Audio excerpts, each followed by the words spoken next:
Está no ar Ronroncast número 57, nosso podcast sobre gatos.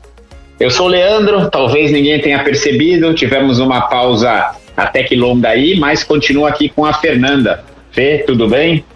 Tudo bom, Lê, e você? Estamos de volta aí firmes e fortes, né, Fê? É isso aí. Ô, Fê, e hoje a gente vai continuar com aquela nova etapa de conversar com uma especialista veterinária, né, no Fala Vet, papo com as veterinárias. É isso aí, Lê, vamos continuar tirando as dúvidas e falando um pouquinho mais sobre veterinárias e gatos. No nosso episódio 55 a gente falou com a nefrologista Daniele Pagni e na 56 com a odonto Amanda Brito. E hoje também teremos uma convidada especial. Antes, Fê, você tem alguma novidade aí para contar o que aconteceu nesse longo período que a gente não se fala por aqui? Não sei, Leo, tem alguma novidade? Novidade você tem, eu acho que no último você acabou contando a novidade, mas e de gatos aí, como é que tá? De gatos, bom, nós temos novidades, temos 5 novidades comigo e com você 2, né? Isso, 2 novidadezinhas. Duas novidadezinhas, mas de resto tudo certo com os nossos resgatinhos, né, Lê? E eu tenho uma novidade muito legal que eu vou contar na nossa segunda parte aqui, que a gente conta algumas coisas que aconteceram de interessante no Projeto Ronron. Vou contar na segunda parte e vou deixar o mistério no ar. Causos felinos. Fê, então vamos lá? Vamos chamá-la? Pode apresentá-la, por favor.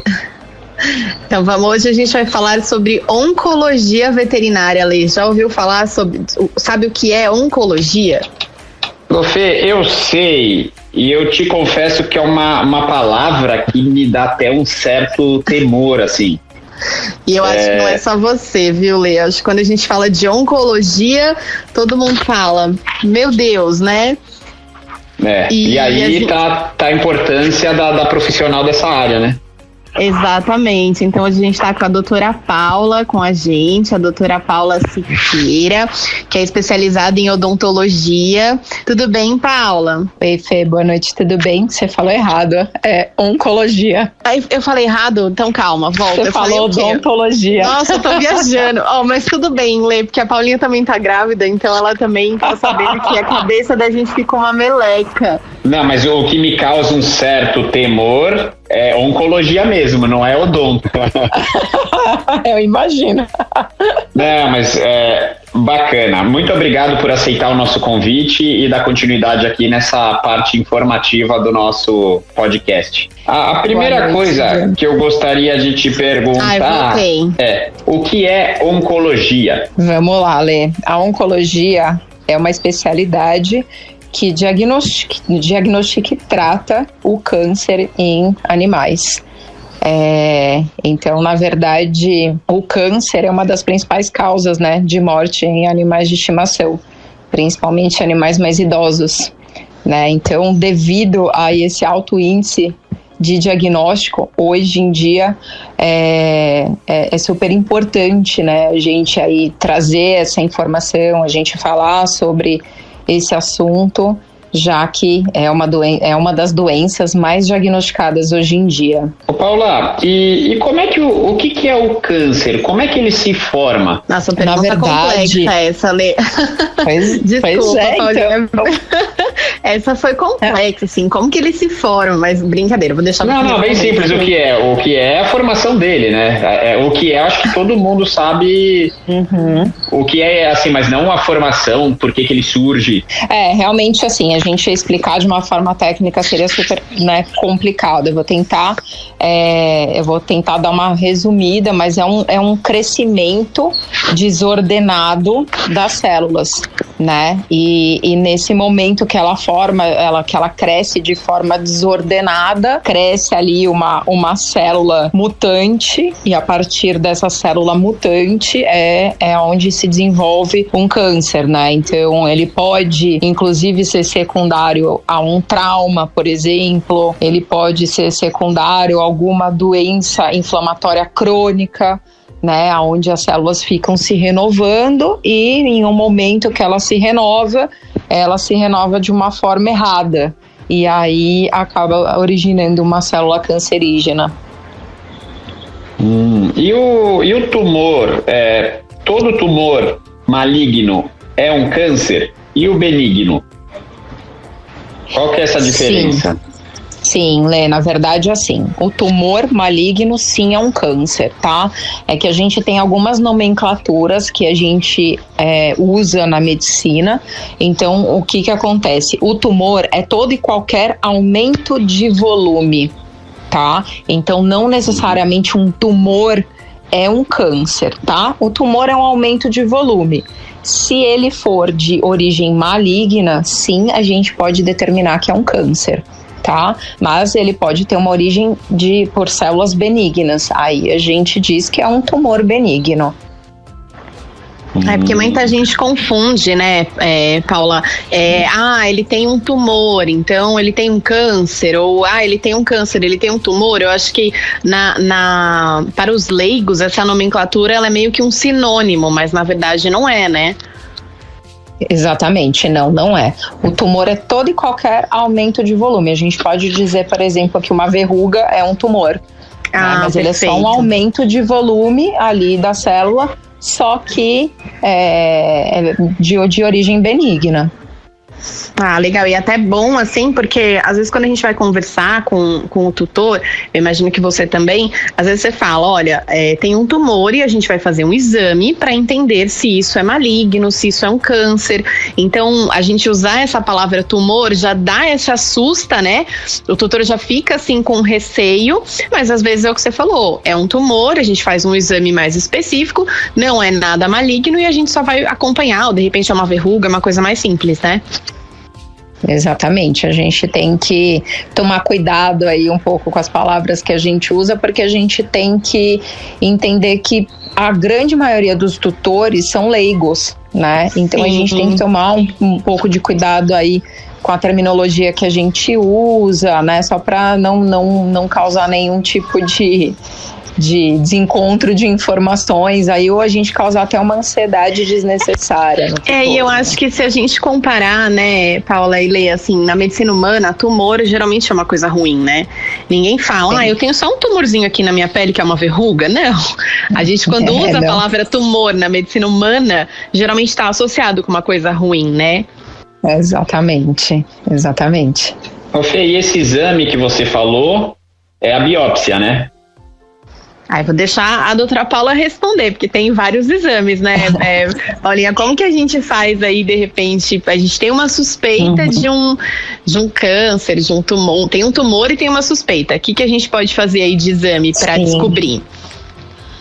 Vamos lá, Fê. Na verdade, a gente tem vários exames, né, que nos auxiliam aí a gente chegar num diagnóstico final, tá? Então, a gente tem desde exames laboratoriais, isso é muito variável de diagnóstico para diagnóstico, aí de acordo com as nossas suspeitas a gente vai direcionar esses exames, tá? Então a gente tem os exames laboratoriais, então a gente tem aí um primeiro exame de triagem que a gente chama, que é um exame que chama citologia aspirativa, né, ou punção aspirativa. Então normalmente esse é um primeiro passo que a gente dá, né, quando a gente está lidando ali com um tumor, que a gente quer ter uma noção ali do que se trata, até para a gente poder direcionar o nosso tratamento, a gente faz essa punção, tá?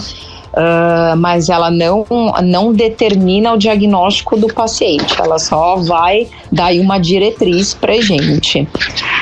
Depois da retirada da formação, parte dela ou na sua totalidade, a gente encaminha para biópsia, o histopatológico ou anatomopatológico.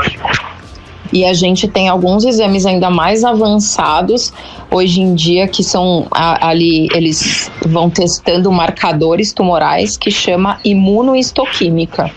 A gente tem a imunocitoquímica também, que é um outro exame também mais avançado, né, mas que a gente tem aí usado bastante na medicina veterinária. E além desses exames laboratoriais, a gente tem os exames de imagem também, que a gente acaba usando muito, né? Ultrassom e raio-x faz muito parte da nossa rotina, então são exames básicos hoje em dia. E a gente já tem a possibilidade também de realização de tomografia e ressonância magnética, né? Então já temos esses exames na medicina veterinária também.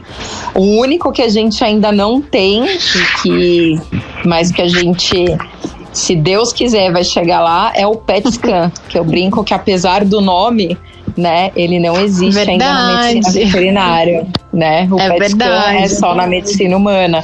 E é um exame muito interessante, né? Porque é como se fosse uma pesquisa de corpo inteiro. Então o paciente entra ali na máquina e ela vai brilhar aonde tem ali as células tumorais, as células que gostam de açúcar, né, que a gente chama, então brilha. Então é um exame muito interessante aí pra gente utilizar na oncologia, porém na veterinária a gente ainda não tem essa possibilidade, né, mas dentre as outras que eu citei, é totalmente possível que a gente chegue num diagnóstico aí pros nossos pacientes. Ah, legal. Quais são os cânceres mais comuns que afetam os gatinhos? Falando especificamente de felinos, Lê, eu posso falar um pouco sobre a minha rotina, tá? Uhum. Então, na minha rotina, por exemplo, a gente diagnostica muito os sarcomas de aplicação, que a gente chama, que são tumores secundários a aplicações que são feitas no subcutâneo dos felinos, né? Antigamente a gente chamava de sarcoma vacinal. A gente atribuía esse tumor à aplicação da vacina, principalmente antirrábica, por conta do veículo dela. Porém, já tem alguns estudos que mostram que gatos que não foram vacinados desenvolveram também os sarcomas de aplicação. A gente não sabe ainda especificar ao certo exatamente se tem alguns princípios ativos que têm maior predisposição a formar esses tumores, ou se pode ser pura e simplesmente até um material da agulha. Mas a gente lida muito com os sarcomas de aplicação, tanto que hoje em dia existe até um guideline sobre local de aplicação, né, das vacinas em gato, que eles sugerem que seja ali na extremidade de membros ou até na cauda, o que para quem lida com gatos e quem conhece gatos é humanamente impossível a gente fazer uma aplicação nesses locais, porque são tumores extremamente infiltrativos, né? Então, quando a gente diagnostica, a gente precisa fazer uma cirurgia aí com uma ampla margem, né? Então, se a gente estivesse falando de membro ou cauda, a gente faria uma amputação. Então, esse seria aí. Pode perguntar. E esses tumores normalmente são malignos? Sim, os sarcomas normalmente são tumores de origem maligna. A gente chama de origem mesenquimal, né? São tumores de origem maligna, sim, Lê.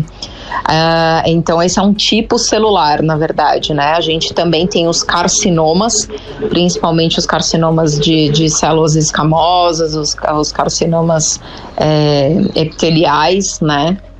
Que são os famosos cânceres de pele, né, Paula? Exatamente, são os espinocelulares que a gente chama, né? Então são carcinomas aí cutâneos, né? E a gente identifica principalmente naqueles gatinhos branquelinhos que adoram ficar lá tomando um sol na laje, né? Principalmente. A gente encontra também esses carcinomas em cavidade oral, mas o mais comum é a gente encontrar ali em região de face, ponta de orelha, ao redor dos olhinhos, trufinha nasal, ao redor da boquinha. Então são lugares que são desprovidos de pelo, né? Tem menos quantidade de proteção, pelo, então, né? Exatamente, a incidência solar mais alta. E a gente sabe que os gatinhos adoram o sol, então também é um outro tipo de tumor que a gente diagnostica, um outro tipo de câncer, né, que a gente diagnostica muito em gato. E também hoje em dia a gente fala muito dos linfomas, né, principalmente porque cada vez mais a gente vem diagnosticando aí gatos FIV-FeLV positivo, né, na nossa rotina, e a gente sabe que predispõe, né, esses gatos têm uma maior predisposição a desenvolver os linfomas.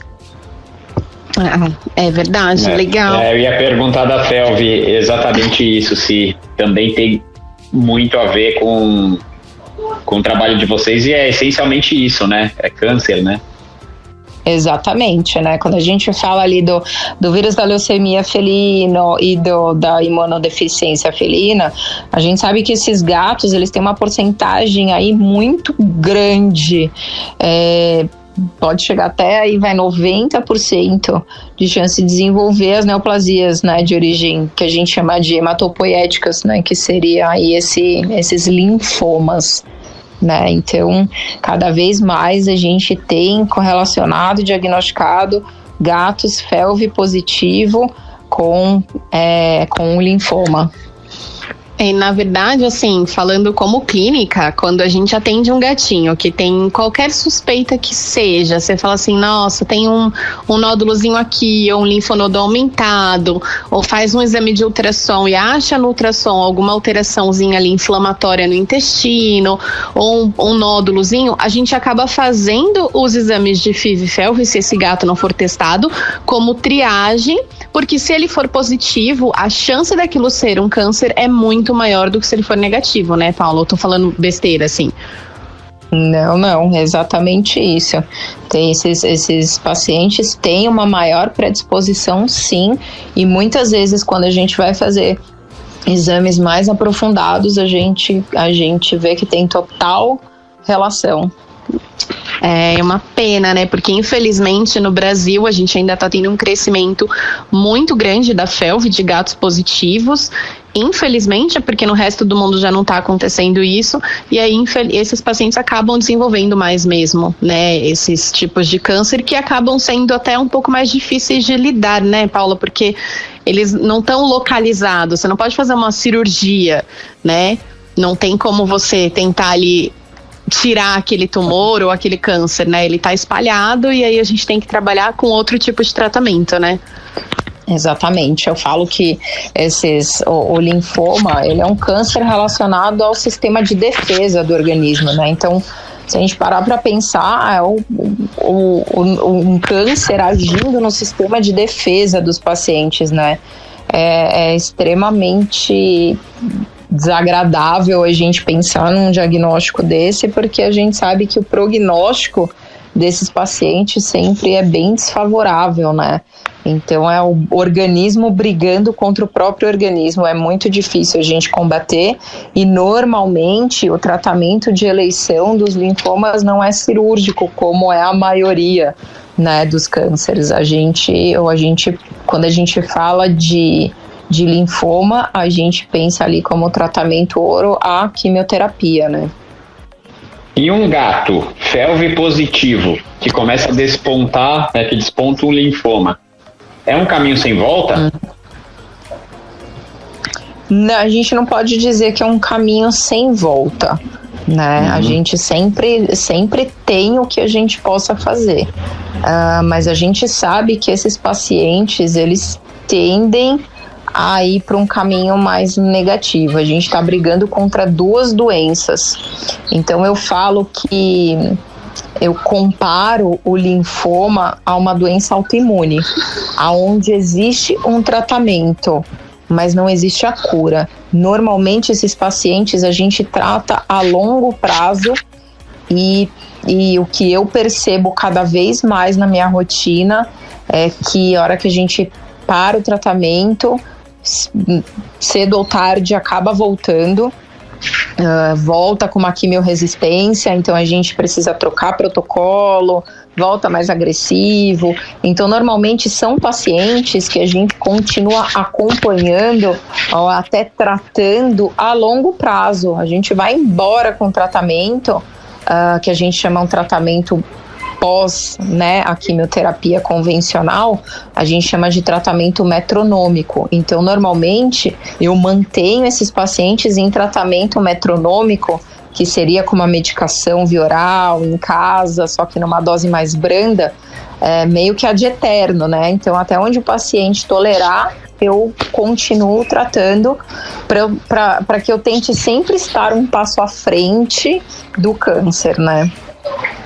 E aí eu até ressalto aqui, Lê, a importância de você ter um oncologista para acompanhar esse paciente, né? Porque você pode ver que assim, a gente está lidando, você está lutando contra o próprio organismo do animal, então já é uma coisa difícil, e aí se você não tiver um profissional especializado que vai saber identificar essa quimiorresistência, essa remissão do tumor, então quando vê que por mais que ele esteja fazendo o tratamento, tem alguma coisinha ali que está apontando que o câncer quer voltar, e aí já conseguir intervir no momento certo faz toda a diferença para o prognóstico desse animal, né? Coisa que às vezes e eu não sei se você vê muito na rotina sua, Paula, mas assim, às vezes o tutor, ele tomou remédio, ele melhorou, não volta mais. E aí, quando volta, a gente geralmente já não tem mais o que fazer, né? Então, muito importante fazer esse acompanhamento. É um paciente que foi para o oncologista e que vai fazer esse acompanhamento para o resto da vida. Se for 5 anos, 10 anos, 1 ano, tem que fazer acompanhamento para o resto da vida. Exatamente. A gente sempre tenta reforçar muito para o tutor, porque é muito comum isso acontecer. O paciente fica bem, o tutor some. Né, e a gente explica que esses pacientes precisam estar em acompanhamento por no mínimo 2 anos, né? Mas eu brinco que nunca se livra de mim. Então, que a gente tem que estar sempre acompanhando, né? Principalmente reforçando aí essa questão da FeLV, paciente com linfoma, porque a gente sabe que os sintomas podem se confundir, né, Fê? Então, um paciente num estágio final da FeLV, que a gente sabe que esse paciente efetivamente leucemizou, né? Esse caminho pode ser o mesmo caminho do linfoma, né? Um estádio 5 aí de linfoma, o paciente está leucemizando. Então, fica muito difícil a gente até fazer a diferenciação, né? Se esse paciente está leucemizando, aí a medula dele cansou de vez pela FeLV ou pelo linfoma, né? Mas a gente sabe que o caminho, a etapa final de ambos os diagnósticos é mais ou menos parecido, né? É verdade. E o tratamento para os gatinhos? Todos os tratamentos são semelhantes aos humanos? Cirurgia, né, de remoção, quimioterapia, radioterapia, tem tudo isso? Tem sim, Lê. A gente tem todas essas possibilidades. Claro que a gente trabalha com... Basicamente, aí, medicações são muito parecidas, a grande maioria é de medicina humana, né? O que acaba diferenciando são as doses que a gente trabalha, que a gente sabe que as nossas doses, em comparação à medicina, são doses mais conservadoras, né? Então, não só por conta disso, mas é um dos fatores aí pelos quais os nossos pacientes têm efeitos colaterais mais reduzidos, né? Questão de peso também, porque é sempre calculado com base na superfície corpórea do paciente. Nossos pacientes costumam ter aí um peso abaixo, né? Eu até brinquei com um tutor hoje que levou um Rottweiler de 70 quilos para mim. Eu falei que isso não se aplicava no caso dele, mas de uma maneira geral a gente tem esse fator, né? O peso é mais baixo, as doses são mais conservadoras, e os nossos pacientes também não têm o lado psicológico, né? Que acaba atrapalhando muito o tratamento. Mas, de uma maneira geral, a gente tem como os tratamentos muito parecidos, né? E a gente acrescenta também aos tratamentos, hoje em dia, a eletroquimioterapia, que é um tratamento ali localizado, que a gente acaba trabalhando durante a cirurgia, né, para trabalhar as margens cirúrgicas desses tumores, né. Então a gente sabe que na nossa rotina a gente atende aqueles casos, aqueles tumores enormes, onde a ressecção cirúrgica acaba sendo um desafio muito grande. A gente tem que lançar mão de cirurgias reconstrutivas, enfim, a eletroquimio veio aí para ajudar com uma terapia complementar, né, em alguns casos até como terapia de eleição, como é os casos dos carcinomas espinocelulares em gato, mas é um tratamento aí de eleição adjuvante a outros tratamentos, porém que é um tipo de terapia localizada e muito interessante, que, ao meu ver, pelo menos nessa questão, a gente está um passo à frente da medicina, né? A eletroquimioterapia já é muito difundida na veterinária e pouco difundida na medicina. É verdade, né? A medicina humana você não se ouve falar muito de eletroquimioterapia, né? E tem pouco efeito colateral, a gente vê resultados excelentes, né? Realmente é um avanço, né, Paulinha? Ah, com certeza. A gente evita aí aquelas cirurgias extremamente cruentas, né? Enfim, a gente sabe que muitas vezes a gente acaba tendo que optar para conseguir trabalhar numa margem de segurança. Então a eletroquimio veio para ajudar nessa questão, com toda certeza. E traz uma possibilidade também de tratamento em locais que a gente não acessa, né? De repente tumor de boca, que você não consegue ali fazer um acesso cirúrgico muito grande, ou mesmo esses carcinomas, que são esses cânceres de pele perto do olho, né? Que é lugar que você não consegue trabalhar muito ali uma cirurgia. Você tem essa possibilidade hoje para os gatinhos e para os cães também, né? E que eu acho que é bem bacana. Com certeza é uma terapia aí muito, muito interessante para a gente complementar e também dar a possibilidade aí de uma maior sobrevida para os nossos pacientes, né? Paula, você estava falando de carcinoma em gatos brancos. Eu cuido de uma gatinha, ela é feral, ela assim é uma feral e frequenta aqui próximo da minha casa, e eu cuido dela. E ela passa horas em cima do telhado tomando sol. Horas. E você vê que a orelha dela já tá ficando vermelhinha. Sim. Esse nesse caso é bem complicado, porque não é um gato que eu tenho acesso para tirar de lá, fazer alguma coisa. Você vai ter que treinar, passar protetor solar na orelha dessa gata ali. Põe umas luvas, põe aquelas roupas assim meio de futebol americano, e todo dia você passar um protetorzinho solar ali nessa orelha. Ou faz alguma coisa para ela se roçar que sai um protetor solar, né? Ela passa a cabeça, seria mais fácil. É uma ótima ideia. Você pode colocar, por exemplo, a comida. É uma alternativa. Para comer, ela vai passar num túnelzinho assim que já vai dar uma borrifada de protetor solar. Eu acho que você pode inovar, Lê. Olha, borrifar talvez dê. Na hora de dar um sachê, você vai lá e borrifa. Então, você pode fazer algumas engenhocas aí, como você é o rei da engenhoca, né? Quando você não tem gatoeira, você faz as armadilhas e captura os gatos de um jeito ou de outro, que eu já vi muita armadilha que você inventou. Inventa um jeitinho de passar um protetor. Vou dar um jeito aqui que eu fiquei preocupado agora. Eu já estava preocupado, depois desse papo fiquei mais ainda. Mas realmente é algo a se preocupar mesmo, né? Os gatinhos adoram sol, esses branquinhos, então... E aí, normalmente, as lesões começam dessa maneira. A gente começa a perceber ali uma lesão avermelhada, a pele bem avermelhada. E aí, às vezes, começa com aquela feridinha que não cicatriza nunca. Aí a gente já tem que dar uma levantadinha aí nas antenas para realmente, se não é um carcinoma relacionado aí ao sol, né? Vou pensar em algum método aqui para ajudar a gatinha.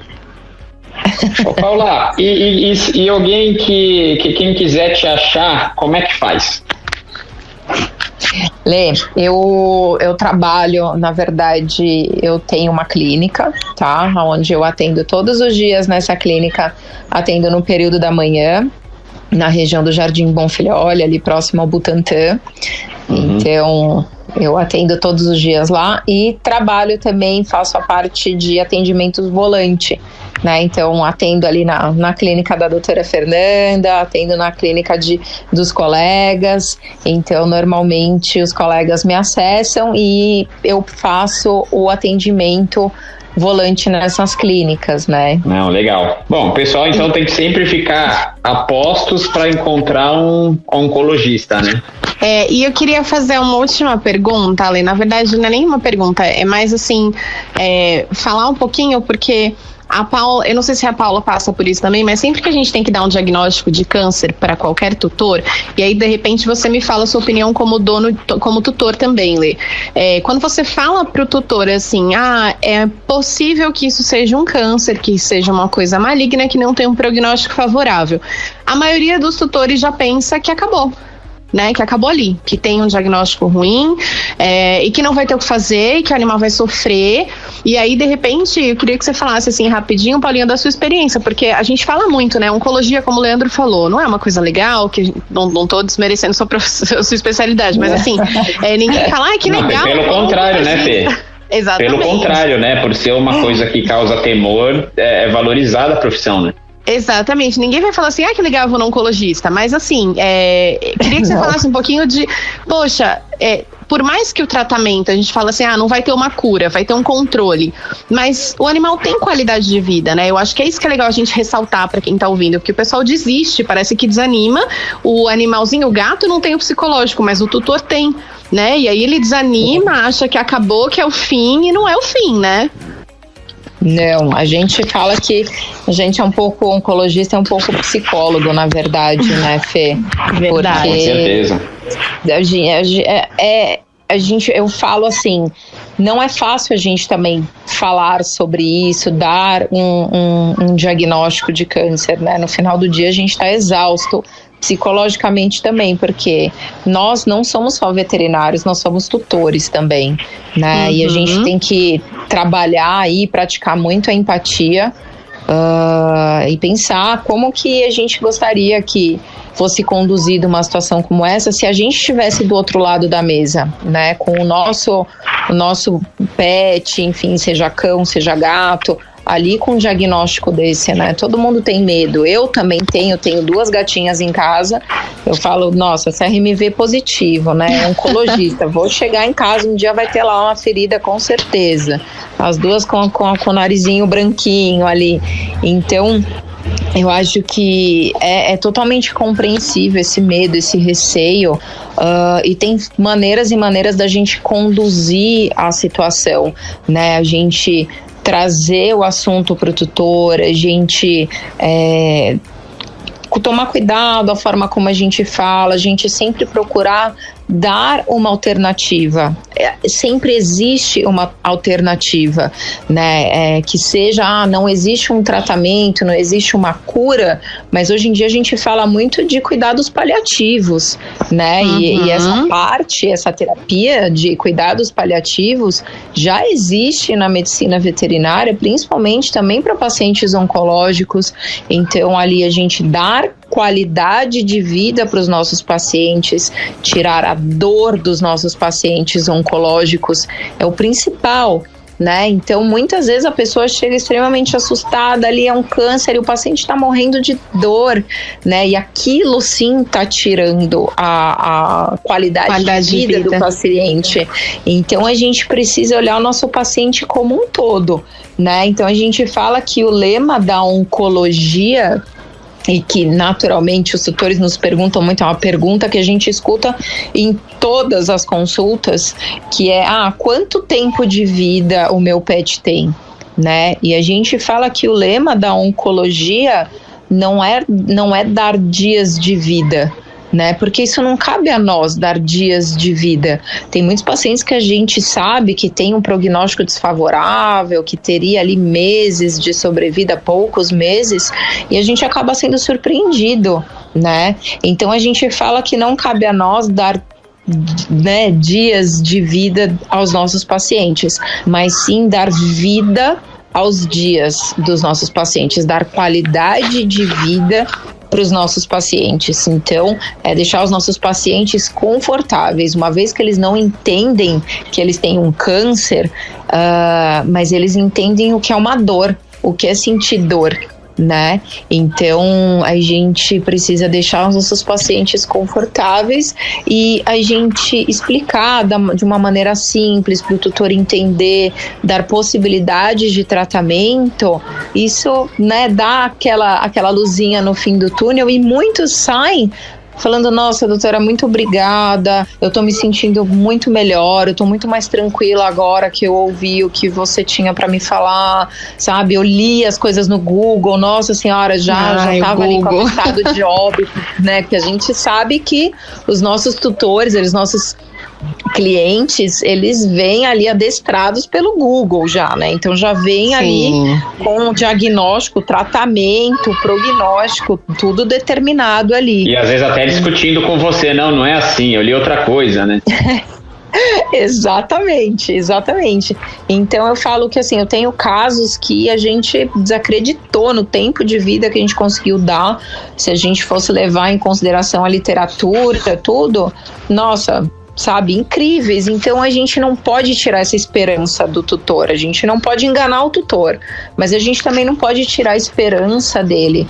A gente tem que entender até onde ele está disposto a ir e dar as possibilidades, né? E deixar que ele tome as decisões sobre o que ele quer fazer e que a gente, independente da decisão do tutor, a gente não tá ali com a corda no pescoço de ninguém, mas que a gente tá lá para dar todo o suporte necessário, independente da decisão de tratamento do tutor, né? A gente não pode julgar a decisão de um tutor, porque a gente sabe que por ser uma doença muito diagnosticada, é muito comum na nossa rotina a gente lidar com tutores que já têm uma certa experiência, seja uma experiência pessoal, seja uma experiência com familiar, com um amigo, ou até mesmo com um pet, né? E que não estão dispostos a passar por aquilo de novo, ou enfrentar, né, a químio, uma cirurgia, enfim. Então cabe a nós também dar possibilidades para esses tutores dentro daquilo que eles optam por fazer. Aproveitar, o tutor tem que pensar que eu vou aproveitar a companhia do meu gatinho, independentemente do tão longo que for, né? Desde que tenha qualidade. É importante que tenha qualidade, senão você não vai aproveitar a companhia se ele estiver sofrendo muito. Não, é muito sofrido. A gente vê um bichinho em casa sofrendo, acho que nós também temos, né, experiências pessoais com isso, com os nossos pets. A gente sabe o quanto dói também, né? Então a gente vê um bichinho sofrendo, é muito complicado também. A gente tem que pensar em tudo isso e praticar muito a empatia, não julgar esses tutores e, enfim, dar o suporte que eles precisam nesse momento aí delicado, né? E eu acho que assim, né, hoje a medicina veterinária evoluiu muito, né? Então até por isso que a gente está fazendo essas entrevistas, está trazendo aqui para vocês o que existe também na veterinária, assim como na medicina humana, e a tendência é evoluir cada vez mais e dar mais possibilidades para que eles tenham essas qualidades de vida. Então desde quando a gente fala de nefrologia, cardiologia, a gente vai falar uma doença cardíaca também não tem cura, né? Se a gente for pensar, a gente tá falando de câncer, que é uma coisa, né, que ninguém gosta de ouvir falar, mas uma doença cardíaca também não tem cura. E a gente sabe que tá evoluindo exatamente por eles, e a gente tá aqui para ajudar, e é o que você falou, assim, achei que foi muito bem falado. Dentro do que o tutor puder, a gente tá aqui para ajudar, né? Exatamente, a gente tem que pensar em tudo isso. Tem casos que tem total possibilidade de cura, né? Alguns casos a gente sabe que é paliativo, mas casos e casos que a gente sabe que a gente já bateu o martelinho ali de cura e, nossa, é uma vitória, né? É muito então, legal, a gente dá o nosso melhor também, né? Legal, mas parabéns aí pela sua especialização, pela sua especialidade, que tem que ser, eu falo. Eu não serviria para ser oncologista. Eu acho que tem que ser assim, tem que ter muito coração, tem que ter, assim, você é uma pessoa incrível, tá de parabéns, obrigada aí pelas suas palavras, por tirar as dúvidas, né, Lê? E eu acho que isso vai esclarecer para muita gente que tem muito medo, né? Que acha que, nossa, ele tem câncer, acabou. Não acabou. Agora você continua, você faz um acompanhamento, né? Então achei bem legal. Obrigada, viu, Paula, pela sua disposição aí, pelas suas palavras, muito legal. Paula, muito obrigado. Certamente quem ouviu essa parte vai ficar mais tranquilo, né? Vai ser menos temerosa essa palavra, com certeza. Muito obrigado. Espero que sim, gente. Obrigado a vocês pela oportunidade de falar aí um pouquinho sobre o assunto. Fê, obrigada pela parceria, obrigada pela confiança, pela amizade, por tudo, né? Pela possibilidade aí da gente trabalhar juntas também, é muito gostoso. E obrigada, gente, pela possibilidade aí de poder falar um pouquinho sobre a minha área e desmistificar aí algumas coisas. Muito obrigada.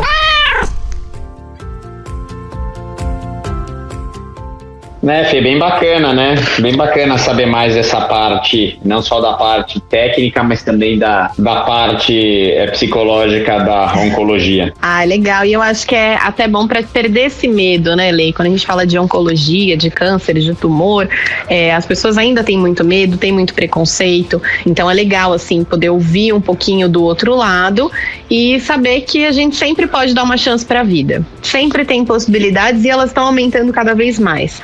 Né? Então, lógico, espero que ninguém tenha que passar por isso algum dia, a gente nunca deseja isso para ninguém, mas se Deus acontecer de, poxa, meu gatinho tá precisando de um oncologista, busca um oncologista, busca a doutora Paula, ou um oncologista perto, que vai conversar, que existe ainda bastante possibilidade aí, não é o fim da linha, né? É isso aí, bacana, Fê. Ô Fê, e bom, agora não tem papo com a veterinária, já foi um papo gigantesco com as veterinárias, né? Vamos contar alguma história interessante do Projeto Ronron? Conta a sua história interessante, Léo. Eu sei que você tem uma história muito bacana pra contar pra gente. Eu tenho várias, essa eu ainda tô absorvendo, que eu tô extasiado, Não, essa história foi incrível, foi de programa do Silvio Santos, assim, você tem que contar. Eu tô até com as datas aqui, que eu tava falando delas recentemente, esse final de semana, né, ou seja, anteontem. Em janeiro de 2020, a gente recebeu aqui uma ninhada de uns gatinhos que nasceram num telhado. Até aí tudo bem, né? Mais uma ninhada que se chega, criamos os gatinhos. E em abril, eles tinham 3 meses, a gente conseguiu doar 2 juntos, um pretinho e uma escaminha. Uma adoção conjunta, eram filhotes, porém 2 colorações que não são, 2 pelagens que não são muito procuradas. E assim, eu acompanhei esses gatinhos por muito tempo, eles estavam muito bem na casa, recebendo muito carinho. Porém, depois de... essa data eu não sei, mas mais ou menos 1 ano e meio, a família acabou se desestruturando, né? Teve um divórcio, as coisas não estavam bem e tinham 2 crianças. E aí os gatos e as crianças acabaram indo para uma outra casa que não era telada, tal. A moça até acabou telando a casa. Ela falou que gostaria de devolver, eu falei, olha, dá pra telar a casa, tal. Depois ela falou, não vou mais devolver. Resolvemos ficar e mostrou foto do telamento da casa. Eu falei, pô, que legal. Até que isso já era 2021, né? Já tinha 1 ano e... 1 ano adotados, né? 1 ano de adotados. Bom, em novembro de 2021, 1 ano e 7 meses depois, entraram em contato comigo. Na verdade, era uma da tutora. E os gatos tinham fugido, né? E que eles encontraram um deles, que era o Tião. Né? Os gatos eram o Tião e a Linda. Tinha encontrado o Tião e gostaria de me devolver. Eu o recebi, ele chegou bem assustado, e eu perguntei, mas e a Linda? A Linda ainda tá desaparecida, tá sumida, tal. Passou o mês, eu falei, não sei, eu acho que essa gata pode ter acontecido alguma coisa. Encontraram e voltou, mudou o comportamento do Tião. Os 2 acabaram ficando de volta aqui no lar temporário do Projeto Ronron, 1 ano e 8 meses depois de serem doados, né? Eles acabaram retornando e ficaram bem bonzinhos de novo, né? Eu acho que eles tinham passado por um estresse, e eu não vou nem julgar os adotantes, cada um tem os seus... na verdade, o foco não é nem esse, né? Sim, porém, isso foi em dezembro de 2021 que a Linda acabou voltando. E desde então eu tentei uma adoção conjunta, né? Eu tinha comigo, eu não vou mais separá-los, né? Eles se amam, eles ficam juntos o tempo todo. Até que um adotante que nunca teve gatos resolveu adotar um gato preto, bonzinho. Eu falei, é o Tião. E você não contou o temperamento do Tião, né, Lê? Aquele gato delicioso que ele é. Só que o Tião, eu tava tentando doá-lo há 1 ano e pouco, só que o pessoal não sabe como ele é. O Tião é um gato figura, é um gato sensacional, a Linda também. Mas o Tião, ele é diferenciado. Por quê? Ele abraça, ele morde a orelha, ele fica junto, ele anda, ele tem alguma genética de cachorro, né, no corpo de gato. Ele tem um comportamento bem peculiar dele, assim, né? Aquele gato, quem fala assim, gato é diferente de cachorro, gato não gosta do dono, é porque não conhece o Tião, né? Não, o Tião é sensacional. Aí eu até pensei, quando ele vier pra cá, ele quis conhecer o Tião. Eu falei, quando ele vier pra cá, tenho certeza que ele vai gostar. E aí, como ele não tinha gatos, eu perguntei pra ele, você não gostaria de ficar com 2? Que 2 é bem mais legal. Ele veio aqui fazer a visita, a Linda não deu muita bola pra ele. No finalzinho, quando ele tava indo embora, ele falou, quero dar tchau pra Linda. Foi lá, aí a Linda se soltou.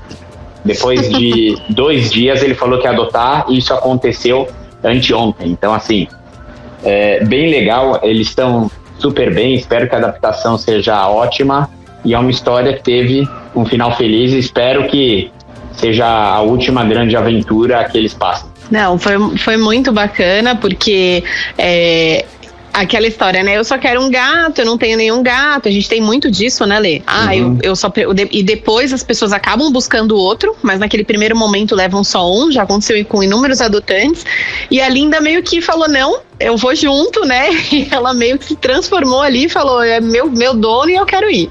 Mas eles se venderam, assim, não, eles são assim, né? Então, essa é a história mais recente que eu tenho aqui, e tô muito contente com isso. Ai, bacana, Lê, muito legal compartilhar, e eu acho que também serve de exemplo para o pessoal. Adote um gato adulto, né? Muita gente quer o filhotinho porque nunca tive gato, quero um filhotinho, quero brincar, e assim, adote um gato adulto, porque um gatinho adulto vai também te dar o mesmo carinho que o filhote, também merece uma chance, e se possível adotar 2, né? Quem sabe, vou convidá-lo para participar de algum Ronroncast aqui, contando a experiência dele de adotar 2 adultos que passaram por tudo isso, e sendo que ele nunca teve gatos.